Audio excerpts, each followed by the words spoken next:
Hello and welcome to CBS Institute. Welcome to the analysis of the Hindu newspaper dated 26th March 2021.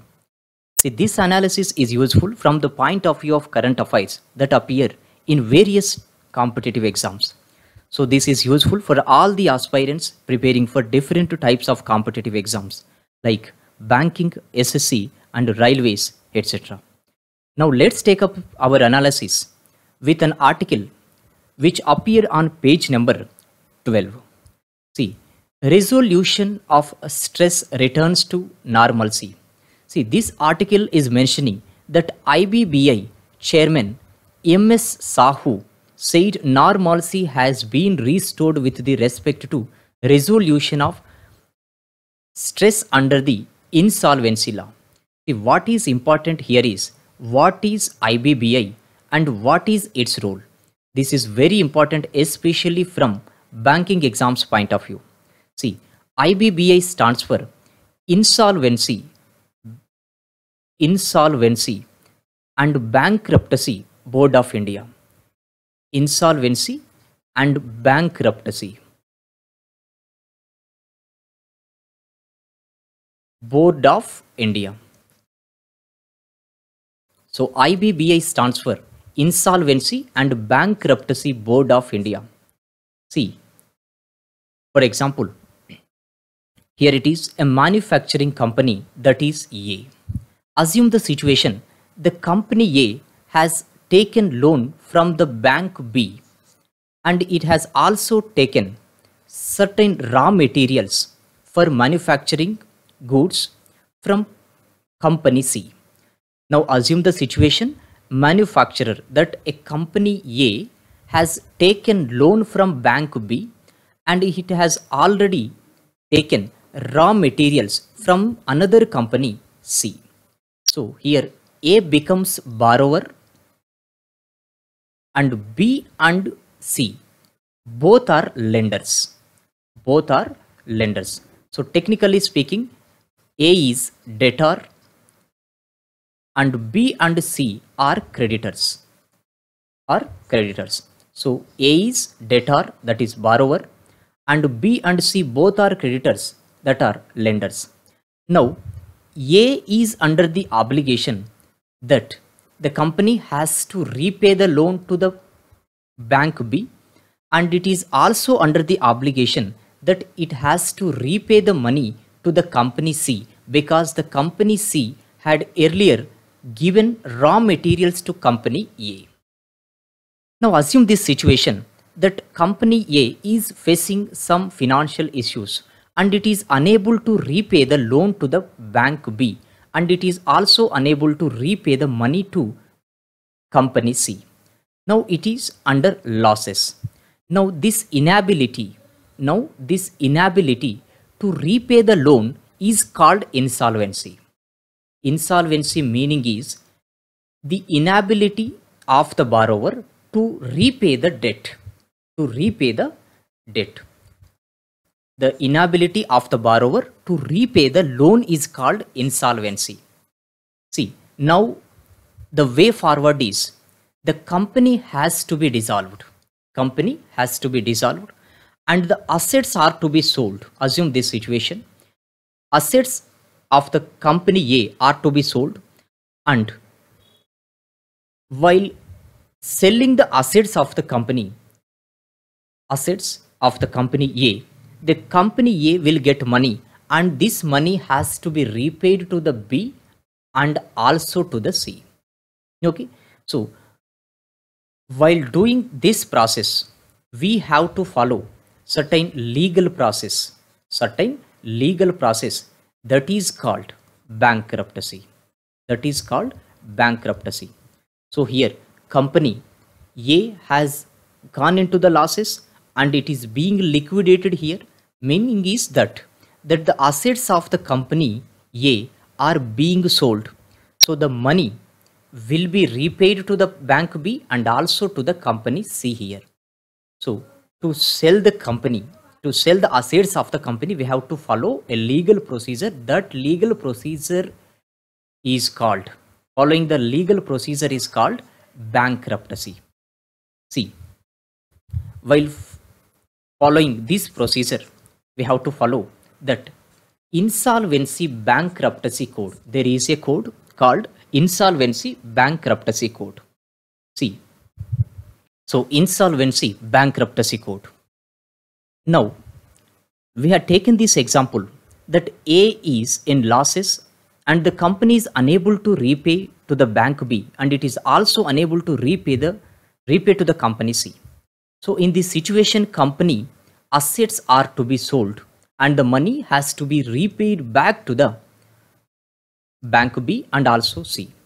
Now in this situation, either borrower or lender can approach a semi-judicial body that is called National Company Law Tribunal, that is NCLT. So either lender or borrower, either one can approach National Company Law Tribunal. Now, National Company Law Tribunal will study the situation here and accepts the case.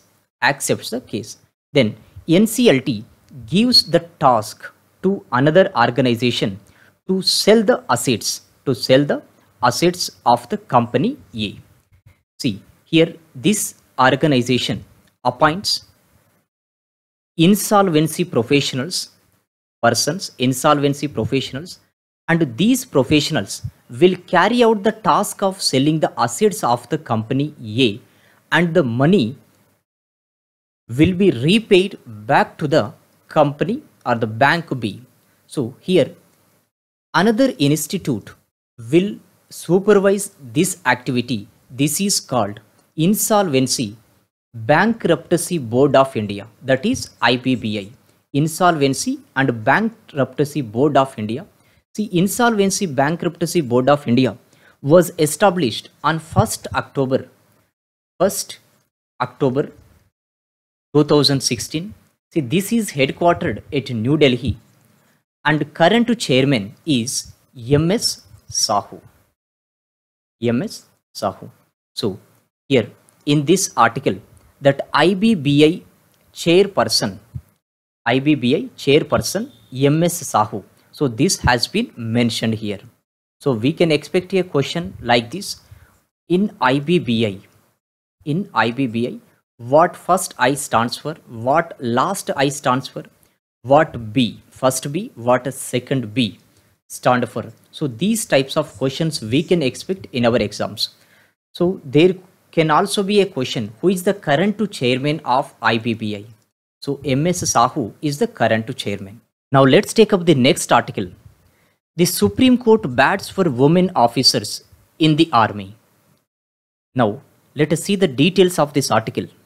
See, the Indian Army started inducting women officers into the army in the year 1992. See, they were inducted into the army initially only for 5 years.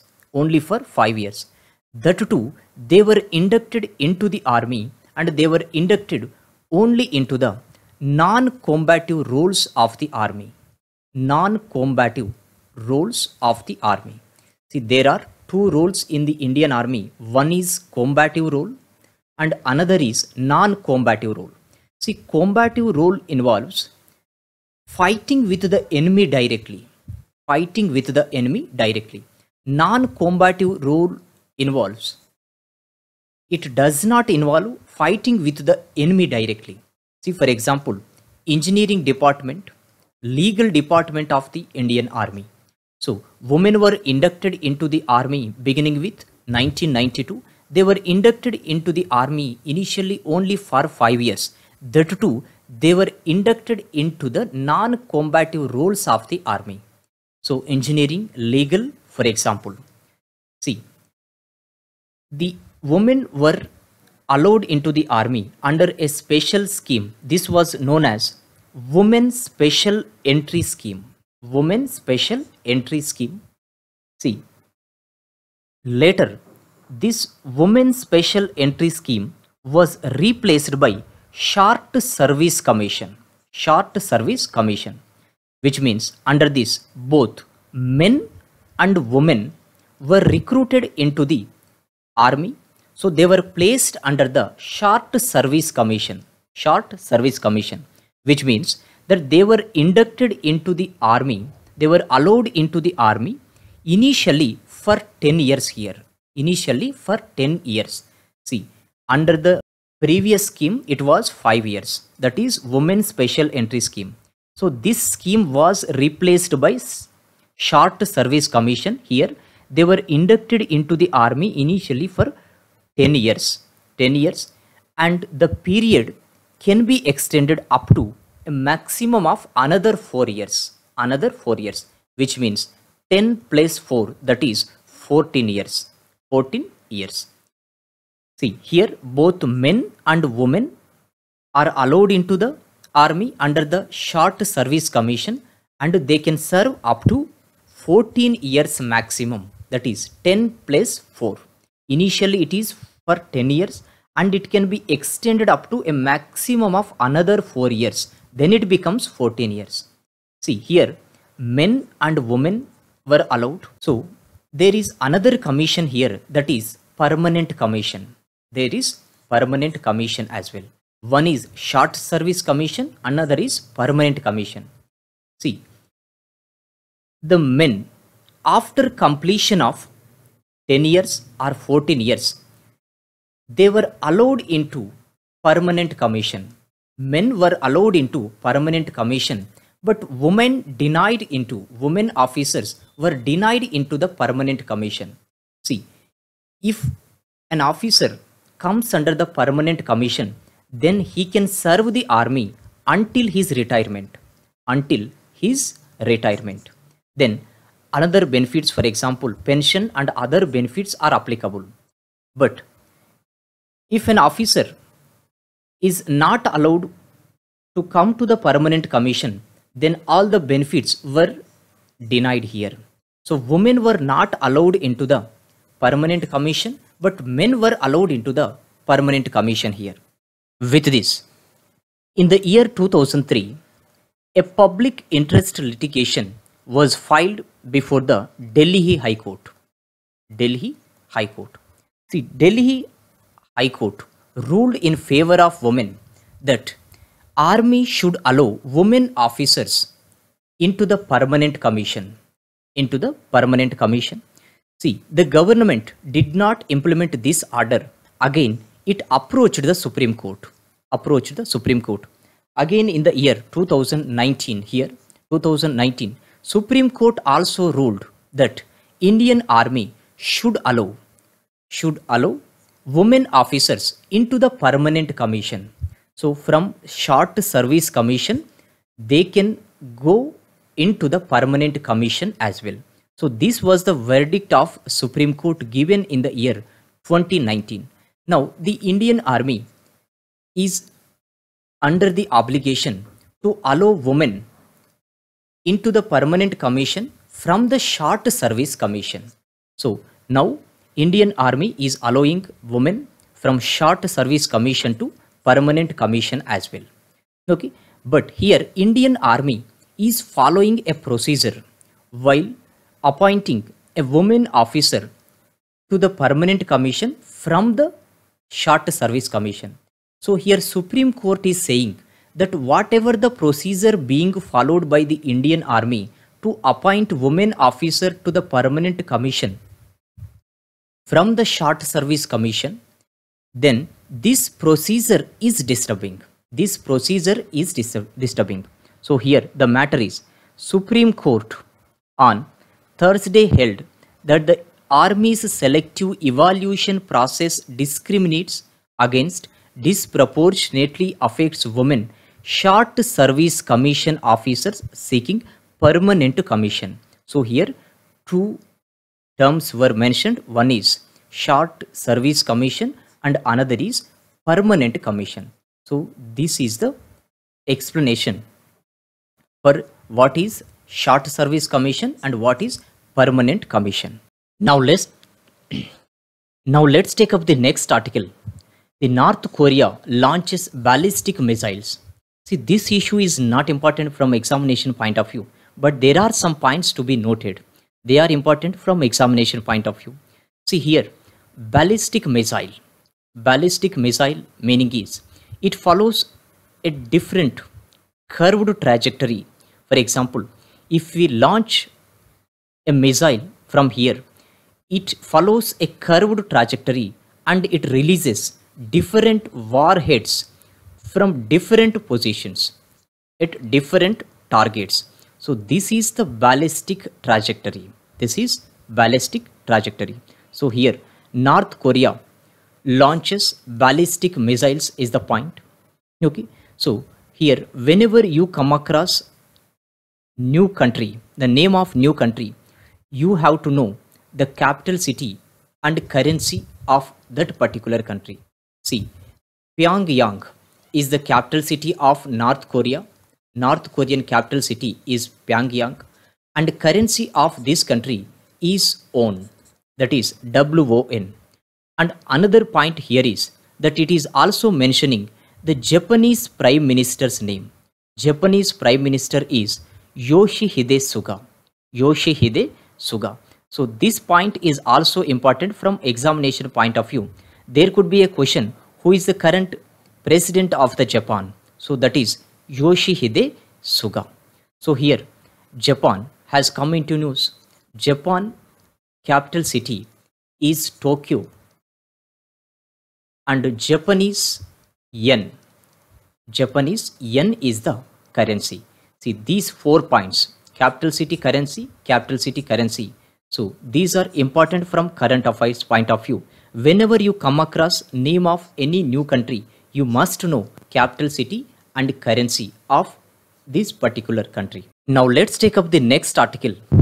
Here, Union Finance Minister Nirmala Sitharaman is saying that if we want growth rate for the next 25 years, then establishment of development finance institution is necessary. See, development finance institution is a specialized financial institution which gives loans to the infrastructural projects. Infrastructure projects. So, if infrastructure projects are developed, then it will lead to the development of the country. So, for these projects, this financial institution provides loans. So, this is called development finance institution. So, Government of India in its budget has proposed to set up a new development finance institution that is called National Bank for Financing Infrastructure and Development. So this is the name of new development finance institution. See, Government of India is going to set up this DFI with an initial capital of 20,000 crore. 20,000 crore. So it will be set up, and this bank or the institution will give loans to the infrastructure projects. So here initial capital amount is important from examination point of view, and also the name of development finance institution is important. So here we can see that Sitharaman said NBFID was the need of the hour and the need of the next 25 years. The infrastructure that is planned to fund was not only roads, also social infrastructure like schools, hospitals. So it would be professionally run body. So this is the mentioning of new DFI. Here new DFI, that is 20,000 crore will be provided by the Government of India, and this institution will raise money from different sources, and the raised money will be given as loans to the different projects. So this is the role of new development finance institution here. So that is National Bank for Financing Infrastructure and Development.